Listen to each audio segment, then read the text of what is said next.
नमस्कार मंडळी, सुस्वागतम. स्वागत आहे तुमचं एका नवीन व्लॉगमध्ये. आणि आपण आलो आहोत आत्ता कुवे पेट्रोल पंपात, सुनीता अँड सन्स, जिथे आम्ही पेट्रोल आणि डिझेल खरेदी करतो. तर आज माझ्या बाईकमध्ये पेट्रोल फुल करण्यासाठी मी इथे आलो आहे आणि आपण जाणार आहोत संगमेश्वरला कसबा येथील श्री कर्णेश्वर मंदिर येथे आपल्याला जायचं आहे.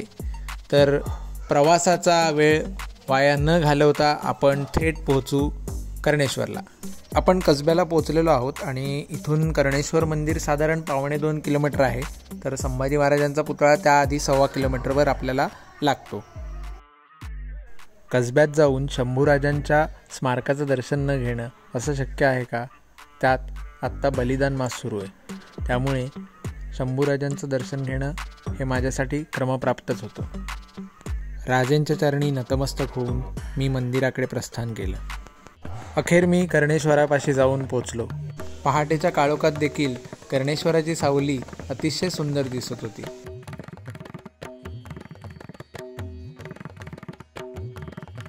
गेटमधून आत गेल्यावर समोरच गणपती बाप्पाचं एक मंदिर होतं. तिथे मी प्रथम गेलो आणि गणपती बाप्पाचं दर्शन घेतलं. बाप्पाचं दर्शन घेऊन झाल्यावर निबंधदादा कानेटकर म्हणजेच इथले रहिवासी आणि या मंदिराचे विश्वस्त यांना मी कळवलं की मी इथे आलो आहे, कारण ह्यांच्यामुळेच मला इथल्या स्थापत्यकलेची महती कळली होती. त्याचप्रमाणे आज जो सुवर्णयोग बघायला मी इथे आलो होतो तो देखील निबंधदादांमुळेच मला कळला होता. ज्या सूर्योदयाची आतुरतेने वाट बघत होतो तो सूर्योदय झाला होता, पण निबंधदादा अजून यायचे होते. तोपर्यंत मी मंदिराच्या आजूबाजूचा परिसर न्याहाळत होतो. मंदिराच्या आजूबाजूला असलेलं प्राचीन मंदिर, त्याचप्रमाणे मंदिरावर असलेलं कोरीव काम हे अक्षरशः विलोभनीय होतं. श्री कर्णेश्वर मंदिराच्या बाजूलाच एक दुसरं छोटंसं प्राचीन मंदिर आहे. हे मंदिर देखील कर्णेश्वरासोबतच बांधलं गेलं असावं. इथे श्रीदेव सूर्यनारायणाची मूर्ती आहे.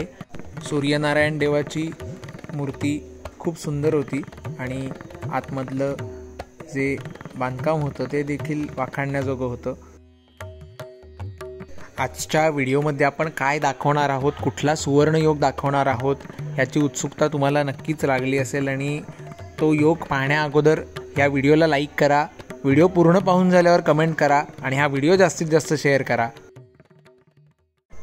पहाट सरून सकाळ झाली होती आणि कर्णेश्वराचं मंदिर आता स्वच्छ सुंदर दिसू लागलं होतं. मी जसा खास लांजाहून इथला सुवर्णयोग बघण्यासाठी या मंदिरापाशी गेलो होतो, तसेच काही जण चिपळूणहून देखील आले होते. तर हा सुवर्णयोग म्हणजे नेमकं काय, तर इथला किरणोत्सव. किरणोत्सव म्हणजे काय हे आपण थोड्याच वेळात पाहणार आहोत आणि ऐकणार देखील आहोत. आज आम्ही चिपळूणहून मुद्दाम कर्णेश्वराचा किरणोत्सव बघण्यासाठी आलो. भूषण थत्ते यांनी फेसबुकवरची निबंध कानेटकरांची पोस्ट वाचून आमच्या ग्रुपवरती बातमी टाकली. त्याच्यामुळे आम्ही ठरवलं चलो कर्णेश्वर म्हणून. आमचा हा ग्रुप नेहमी आम्ही फिरत असतो आणि मला तर खूप पहिल्यापासून ती गोपुरांमध्ये किरणोत्सव जसा दिसतो ते बघण्याची खूप इच्छा होती आणि ती आज भूषण थत्ते यांच्यामुळे पूर्ण होणार आहे. अजून आता सूर्योदयाला थोडा वेळ आहे, तर तेव्हा आमची लांजाचे एक यूट्यूब चॅनलचे त्यांची भेट झालेली आहे. अथर्व हर्डीकर यांची आमची भेट झालेली आहे आणि त्यामुळे आज आम्हाला ही संधी मिळालेली आहे.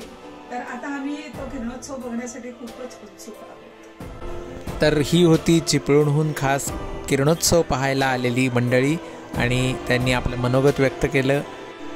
या मंदिराचे विश्वस्त निबंध कानेटकर हे नाव रत्नागिरीकरांसाठी काय नवीन नाही. रत्नागिरीकरांना सुप्रसिद्ध निवेदक म्हणून हे नाव चांगलंच परिचित आहे. परंतु आज मी निबंधदादांची एका वेगळ्या रोलमधून भेटणार होतो. मंदिराचे विश्वस्त म्हणून आज निबंधदादा आपल्याला विस्तारित माहिती देणार होते, ती आपण ऐकूया. नमस्कार, माझं नाव निबंध कानेटकर. मी श्री कर्णेश्वर देवस्थान विश्वस्त म्हणून जबाबदारी आहे. चालुक्य राजवटीमध्ये 11व्या शतकात कर्ण नावाचा राजा झाला. या कर्णाने त्याच्या नावाने लिंगाची स्थापना केली, ते कर्णेश्वर. कोल्हापूरचं महालक्ष्मीचं मंदिर ज्या स्थपतीने बांधलं त्या स्थपतीकडून कर्णराजाने हे मंदिर बांधून घेतलं. त्यामुळे महालक्ष्मीच्या मंदिराची रचना आणि कर्णेश्वराच्या मंदिराची रचना याच्यामध्ये एकसारखेपणा दिसतो. चालुक्य राजवटीमध्ये निर्माण झालेल्या या मंदिराला आता सुमारे 1000 वर्ष होत आली. या मंदिर स्थापत्यकलेविषयी बोलायचं झालं तर याच्यामध्ये अनेक युनिक पॉइंट कर्णेश्वर मंदिरामध्ये आपल्याला पाहायला मिळतात. जसं की या मंदिराच्या प्रवेशद्वारातून आत जाताना डाव्या हाताला एक देवकोष्ठ आहे. त्या देवकोष्ठातली जी मूर्ती आहे ती सिंहग शिवाची मूर्ती आहे आणि पुरातत्व अभ्यासकांच्या मते सिंहग शिवाची कदाचित महाराष्ट्रातली ही एकमेव मूर्ती आहे. या मंदिरामध्ये दशावतार कोरलेले आहेत. त्या दशावतारामध्ये 8वा अवतार कृष्णाच्या ऐवजी बलरामाचा दाखवलेला आहे. हाही एक युनिकनेस आहे. या मंदिरामध्ये मंदिराची प्रतिकृती आतमध्ये कोरून ठेवलेली आपल्याला पाहायला मिळते आणि सगळ्यात महत्त्वाचं म्हणजे आत्ता जिथे नंदी आहे, नंदी मंडप जिथे आहे, त्या नंदी मंडपामध्ये असलेले जे भारतोलक आहेत, या भारतोलक नॉर्मली या ठिकाणी यक्ष किन्नरांच्या प्रतिमा कोरलेल्या असतात. परंतु कर्णेश्वर मंदिराचं वैशिष्ट्य असं की या ठिकाणी देवतांच्या मूर्ती कोरलेल्या आहेत.